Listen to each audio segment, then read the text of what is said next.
অক্ষয় তৃতীয়ার দিন দীঘার জগন্নাথ মন্দিরের উদ্বোধন। বুধবার নির্মীয়মান সেই মন্দিরের সামনে দাঁড়িয়ে এই ঘোষণা করলেন মুখ্যমন্ত্রী মমতা বন্দ্যোপাধ্যায়। আগামী 30শে এপ্রিল এই মন্দিরের উদ্বোধন হবে। উদ্বোধনের পর এইবার থেকে দীঘাতেও শুরু হবে রথযাত্রা। প্রায় 20 একর জমির ওপর একেবারে পুরীর মন্দিরের আদলে তৈরি হচ্ছে দীঘার এই জগন্নাথ মন্দির। জায়গাটা অনেক বেশি আছে, এখানে প্রায় 20 একর জমি আছে। ভোগঘর আলাদা আছে, স্টোর রুম আলাদা আছে, গেস্ট রুম আলাদা আছে, বিশ্রাম নেবার জায়গা আলাদা আছে, পুজো দেবার জন্য পুজোর ডালাঘর তৈরি হবে এবং সেলফ হেল্প গ্রুপের কিছু মেয়েকে লোকাল জিনিস বিক্রি করে দেওয়ার ব্যবস্থাও হবে, পাশে হবে, সেটা তৈরি হবে আস্তে আস্তে। আমরা এখনও পর্যন্ত প্রায় 250 কোটি টাকা খরচা করেছি। আরও হয়তো কিছু খরচা করতে হবে, কারণ মাসির বাড়ির ওদিকটাও আমাদের আরেকটু ডেভেলপ করতে হবে, ঘাটটাও ডেভেলপ করতে হবে। রথযাত্রা এবার থেকে শুরু হবে এখানে।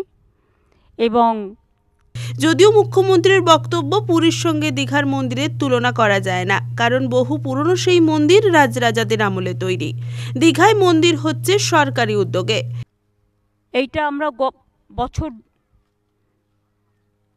কয়েক আগেই সিদ্ধান্ত নিই, দীঘায় ঘুরতে ঘুরতে, যে আমরা সমুদ্র সৈকত সরণিতে একটা জগন্নাথ মন্দির করব। তখন আমরা পুরীর জগন্নাথ মন্দিরের যে হাইট, সেই হাইট অনুযায়ী আমরা এটা করব বলে ঠিক করি। আমি নিজে জায়গাগুলো ভিজিট করি, আমার সাথে গভর্নমেন্টের সব অফিসাররাও ছিল। সেদিনের চিন্তাভাবনার জোরে আজকে 3-4 বছর টাইম লেগেছে এই এত সুন্দর একটা জগন্নাথ মন্দির, জগন্নাথ ধাম তৈরি করতে। এবং পুরীর সাথে নিশ্চয়ই আমরা তুলনা করব না, কারণ ওদেরটা ওদের মতো, আমাদেরটা আমাদের মতো। ওদেরটা রাজারা করেছেন দীর্ঘদিন আগে, আমাদেরটা আমরা সরকারের পক্ষ থেকে করছি, টোটাল টাকাটাই সরকারের।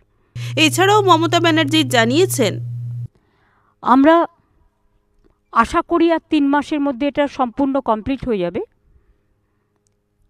মার্বেলের মূর্তি অলরেডি তৈরি হয়ে গেছে, জগন্নাথ, বলরাম, সুভদ্রা।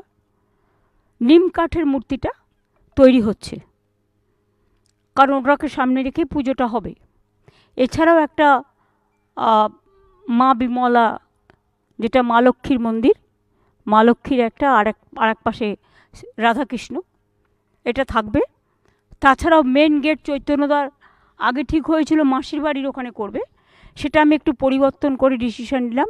এই যে মেন দরজাটা ঢোকার মেন গেটটা জগন্নাথ ধামের, ওই মেন গেটের ওখানেই চৈতন্যদেবের এটা থাকবে এবং ওই গেটটার নাম হয়ে যাবে চৈতন্যদ্বার জগন্নাথ ধাম।